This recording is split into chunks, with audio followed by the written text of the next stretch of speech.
Hello students. तो चलिए आज की क्लास में हम लोग जो हमारा कंटिन्यूड एक्सरसाइज है हाइट एंड डिस्टेंस एनसीईआरटी का एक्सरसाइज 9.1। पिछले वीडियो में हम लोगों ने इसका क्वेश्चन नंबर 9 किया था। इस वीडियो में इसका क्वेश्चन नंबर 10 है। बहुत ही मार्क फेजिंग ये एक्सरसाइज है हम लोग का, इसलिए जो ये लॉन्ग क्वेश्चन इस एक्सरसाइज से पूछा ही पूछा जाता है।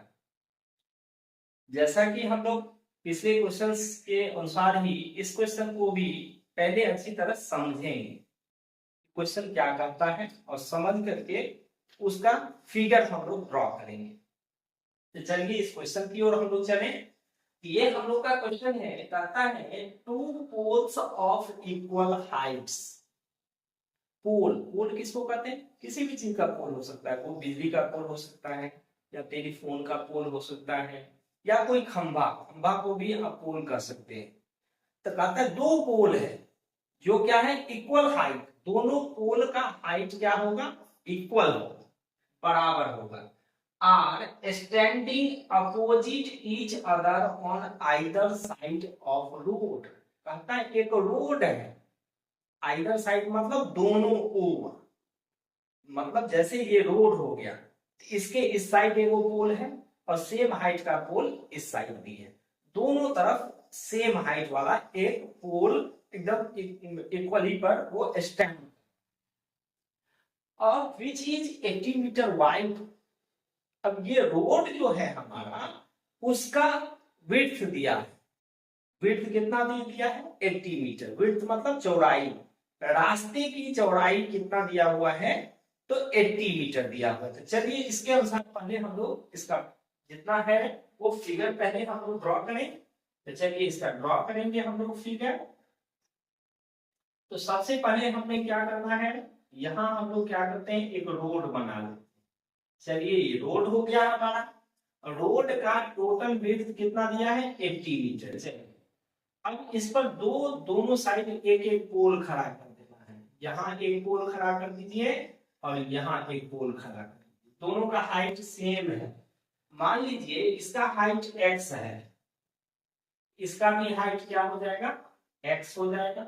हमने हाइट ऑफ पोल चुकी, हाइट ऑफ पोल हम लोग को निकालना है। और ये जो रोड है, तो रोड का विड्थ आपको दिया हुआ है, कितना दिया हुआ है? 80 मीटर। ये टोटल विड्थ दिया है 80 मीटर। तो जितना कह रहा था, एक रोड है, रोड के दोनों साइड एक पोल इधर है एक पोल इधर है। तो हमने क्या किया, ये रोड ले लिया और यहाँ दो पोल इक्वल हाइट का खड़ा कर दिया। ये ध्यान रखना है, ये इक्वल हाइट का है, एक का जितना हाइट होगा दूसरे का भी उतना ही height. From a point between them, between मतलब के बीच, इस दोनों पोल के बीच रोड पर एक किसी पॉइंट से the angle of elevation of the top of the poles are 60 and 30 degree. अब कहता है उस पॉइंट से एक पोल का टॉप का एंगल ऑफ एलिवेशन है 60 डिग्री और दूसरे पोल का एंगल ऑफ एलिवेशन कितना है? 30 डिग्री है हमारा। अब दोनों एंगल ऑफ एलिवेशन, अब वो पॉइंट कहाँ होगा? हम लोग क्या करते हैं जनरली, इसमें बहुत सारी गलतियां हम देखते हैं कुछ स्टूडेंट करते हैं, जो वो मिडिल में ले लेते हैं उस पॉइंट को। नहीं, वो गलत हो जाएगा। ये नहीं क्वेश्चन में कहता है कि मिडिल में आपको पॉइंट लेना है, कहीं पर पॉइंट लेना है। अब वो पॉइंट होगा कहाँ? तो आप देखेंगे जहां एंगल ऑफ एलिवेशन ज्यादा है तो वो पॉइंट उसके ज्यादा नजदीक होगा, जहां एंगल ऑफ एलिवेशन कम है वो पॉइंट उससे ज्यादा दूरी पर होगा। तो जिस पोल का एंगल ऑफ एलिवेशन आप 60 डिग्री लीजिएगा, उसके नजदीक उस पॉइंट को लेना है। तो सपोज कीजिए इस पोल का एंगल ऑफ एलिवेशन हम 60 दे रहे हैं, तो ये पॉइंट यहां हम ले लेते हैं, इसके नजदीक। यहां से इसके टॉप का एंगल ऑफ एलिवेशन कितना हो गया? 60 डिग्री हो गया। और इसी पॉइंट से इसके टॉप का, जब ये डिस्टेंस बढ़ेगा तो एंगल ऑफ एलिवेशन घट जाएगा, इसका एंगल ऑफ एलिवेशन कितना हो गया? 30 डिग्री। ये मिडिल में नहीं होगा पॉइंट, किसी एक पोल के ज्यादा नजदीक होगा। जिसके ज्यादा नजदीक होगा उसका एंगल ऑफ एलिवेशन आपको 60 लेना है, और जिससे दूर होगा उसका एंगल ऑफ एलिवेशन कितना होगा? 30 डिग्री होगा। अब आपको कहता है find the height of the poles, इस पोल का हाइट निकालना है, जिसको हमने क्या माना है x, and the distances of the point from the poles. इस पोल से ये जो पॉइंट आपने लिया है, इस पोल से इस पॉइंट का कितना डिस्टेंस, इस पोल से इस पॉइंट का कितना डिस्टेंस है, उसी तरह इस पोल से इस पॉइंट का कितना डिस्टेंस है, दोनों तरफ से आपको डिस्टेंस निकालना है। यहाँ आपको दो ट्रायंगल्स हम लोग को दिख रहा है, चलिए उसको मान लेते हैं। इस ट्रायंगल को हमने ए बी सी माना, तो सी हो गया, और ये डी इस पॉइंट को और इस पॉइंट को ई मान लेते हैं। तो दो ट्रायंगल हम लोग हमारा तैयार हो गया, ए बी सी और सी डी ई, दो ट्रायंगल हमारा रेडी हो गया, जिसमें थीटा इसका 60 है और इसमें थीटा कितना है, तो 30 डिग्री है। अब हम लोग को करना क्या है, इस एच का वैल्यू निकालना है, दोनों का विड्थ दिया है, तो परपेंडिकुलर इसमें भी एक्स हमारा है और इसमें भी परपेंडिकुलर क्या है, एक्स है, इसका वैल्यू फाइंड करना है। बेस हमको नहीं पता है। अब कहिएगा हाइपोटेनस वाला क्यों यूज करेंगे, इसलिए नहीं यूज करेंगे, यहाँ बेस के साथ रिलेशन दिया है 80 मीटर का। अब ये 80 मीटर अगर है तो दोनों का जो डिस्टेंस निकालना है, तो हम लोग मान लेते हैं इस B से C का डिस्टेंस कितना है, तो y है, इसको हमने y मान लिया। B से C का डिस्टेंस हमें y मान लिया। तब बताइए कि C से B तक का डिस्टेंस क्या हो जाएगा, C से B तक का डिस्टेंस, तो टोटल लेंथ है 80। अगर मान लीजिए ये टोटल 80 है, ये अगर 20 हो, इन केस ये अगर 20 होगा तो ये कितना होगा, तो 80 में से 20 घटा, 80 में से 20 घटा देंगे तो ये 60 हो जाएगा। तो उसी तरह ये 80 है, 80 है, इसमें से इस y को घटा लीजिए, इसका वैल्यू कितना हो जाएगा, तो 80 माइनस y हो जाएगा, क्योंकि दोनों का सम है 80। एक अगर y होगा तो दूसरा क्या होगा, 80 माइनस y। अब इसको क्या करते हैं, हम लोग वर्ड्स में पहले लिख लेते हैं। लेट मान लेते हैं heights of pole, heights of pole, pole का हाइट हम लोग मान लेते हैं क्या, x हमने मान लिया। BC को हमने क्या माना है, तो y माना है। तो CD का क्या हो गया हमारा, 80 माइनस y, जो हमने किया है उसको हमने यहाँ लिख दिया है। अब चलिए ये करने के बाद क्या होगा, ये ट्रायंगल इसमें परपेंडिकुलर और बेस, अब ये क्लियर हो गया, P बाई B वाला फॉर्मूला चलेगा, या तो टेन थीटा का या कॉट थीटा का। तो इससे क्या होगा, इस x और y में एक रिलेशन आएगा, उस रिलेशन का यूज इस ट्रायंगल में करेंगे, तो वहां से एक वेरिएबल का वैल्यू हम लोग को x या y निकल जाएगा, फिर अगेन दूसरे वेरिएबल का वैल्यू हम लोग फाइंड करेंगे। तो चलिए अब हम लोग क्या करेंगे, सबसे पहले ABC ट्रायंगल ले लेते हैं, त्रिभुज ABC ले लीजिए। क्या लिखेंगे, त्रिभुज ABC या फ्रॉम ट्रायंगल ABC, इस तरह से लिखे हैं हम लोग, फ्रॉम ट्रायंगल ABC। अब इस ABC में देखिए, यहाँ थीटा कितना है, 60 डिग्री, यहाँ लीजिए टेन थीटा, थीटा कितना हो जाएगा, 60 डिग्री, ये होता है परपेंडिकुलर बाय बेस। अब इसके लिए इस ट्रायंगल में परपेंडिकुलर क्या है, AB और बेस है BC, ये हमारा हो जाएगा AB और बेस हो गया हमारा BC। अब सबका वैल्यू पुट करना है, tan 60 का वैल्यू कितना होता है, तो √3, ये हो गया हमारा √3। अब AB को हमने माना है x और BC क्या है, y।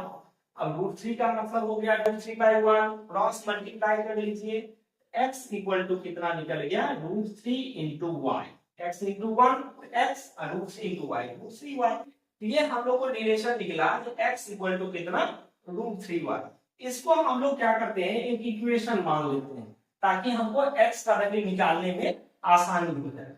इसको फर्स्ट इक्वेशन, ये फर्स्ट ट्रायंगल का यूज हो गया खत्म। अब सेकंड ट्रायंगल में आएंगे, CDE ट्रायंगल में, तो लिखेंगे इन ट्रायंगल CDE, ठीक है, तो वो CDE लेना है। इसमें भी आएगा आपको 10, तो 10 थीटा, तो थीटा यहाँ कितना है, तो 30 डिग्री इसमें है, फार्मूला वही चलेगा, P बाई B इसका परपेंडिकुलर देखिए, परपेंडिकुलर है DE और बेस इसका क्या होगा, तो CD इसका बेस हो गया।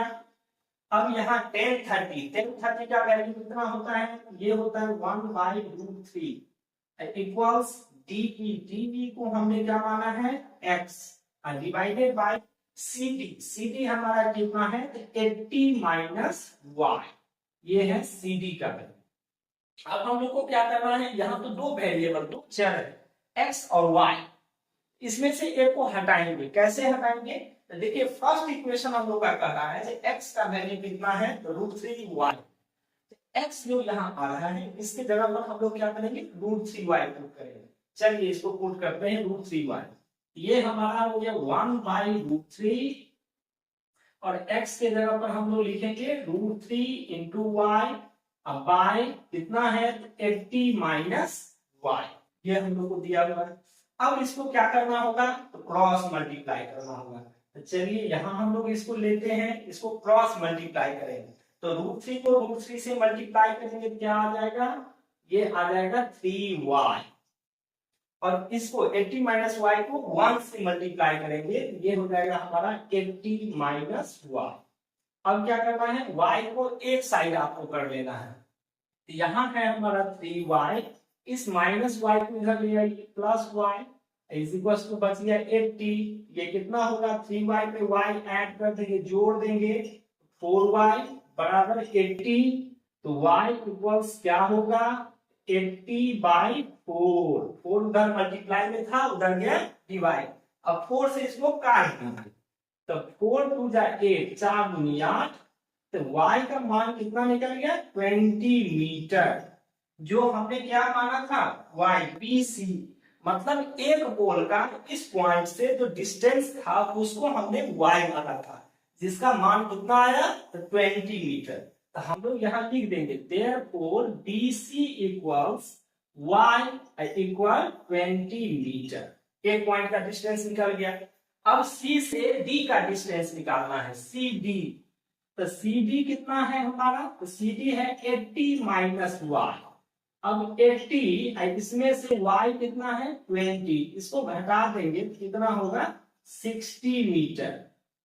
तो यहाँ बच्चों देखें हम लोग का ये जो C पॉइंट हमने लिया था वहां से इस पोल का डिस्टेंस निकल गया 20 मीटर, और इस C पॉइंट से दूसरी पोल का डिस्टेंस निकल गया 60 मीटर। दोनों का डिस्टेंस, तो दो आंसर इस क्वेश्चन में, तीन आंसर आपको निकलेंगे। तो दो आंसर हम लोग को निकल गया, फर्स्ट 20 मीटर, दूसरा निकल गया 60 मीटर, और तीसरा इस पोल का हाइट निकालना है। तो हाइट को हमने क्या माना है x माना है, देखिए यहाँ ये x है ये भी x है, क्योंकि दोनों पोल का हाइट रहता है सेम। अब x कैसे निकलेगा, जिसको हमने इक्वेशन 1 माना था वहां से आप ले लीजिए इसको। तो चलिए यहां हम लोग क्या करते हैं, यहां लिखते हैं फ्रॉम इक्वेशन 1, मतलब समीकरण 1 से, फ्रॉम इक्वेशन 1। इक्वेशन 1 कहता है हम लोग का जो x किसके इक्वल है तो √3y के इक्वल है, ये हो गया √3, और y का वैल्यू देखिए, y का वैल्यू कितना निकला है हम लोग को 20, यहां हम लोग क्या करेंगे 20 पुट कर देंगे, x इक्वल टू कितना निकल गया 20√3 मीटर, मतलब the height of pole, height of pole जिसको हमने x माना था वो कितना निकल गया 20√3 मीटर। तो देखिए ये क्वेश्चन भी काफी इंपॉर्टेंट क्वेश्चन है, बराबर एग्जाम में पूछे जाते हैं। तो हमने क्या किया, बस सिंपली इस क्वेश्चन को ध्यान से पढ़ा, उसका फिगर बना हुआ है और क्या निकालना था उसके अनुसार हम लोगों ने इसको मान लिया। तो यहाँ हम लोगों को निकल गया इस पोल का हाइट कितना है 20√3 मीटर है, और ये जो पॉइंट हमने सी लिया है यहाँ से एक पोल का डिस्टेंस है 20 मीटर, दूसरे पोल का डिस्टेंस कितना हो गया तो 60 मीटर हो गया।